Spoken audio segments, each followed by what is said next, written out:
सालाबादप्रमाणे मुक्तादेवीची यात्रा 19 आणि 20 एप्रिल रोजी बैलगाडा पंढरी पिंपळगाव खडकी या ठिकाणी पार पडत आहे। या यात्रेचे टोकन 17 एप्रिल रोजी सकाळी ठीक 8 वाजता श्रीराम मंदिर सभागृह या ठिकाणी होणार आहेत। तसेच या यात्रेनिमित्त पहिल्या क्रमांकासाठी 1 लाख रुपये ते पुढील प्रमाणे बक्षीस आहेत। तसेच 1 नंबरच्या फायनलसाठी मोटरसायकल, 2 नंबरच्या फायनलसाठी मोटरसायकल, 3 नंबरला 35,000 पासून पुढे 10 नंबरपर्यंत फायनलसाठी बक्षिसे आहेत। तसेच यावर्षी 3रं वर्ष देखील सुरू होत आहे।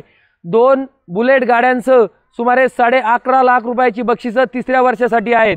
उत्कृष्ट असं रॅकचं नियोजन केलेलं आहे। कोणाचाही गाडा मध्ये घेतला जाणार नाही, गाडे टोकन प्रमाणे होतील आणि अचूक असा निशाणवाला आणि अचूक असा घड्याळवाला यासाठी पिंपळगाव खडकीची परंपरा राज्यात ओळखली जाते आणि अशाच प्रकारचं नियोजन या घाटामध्ये होणार आहे।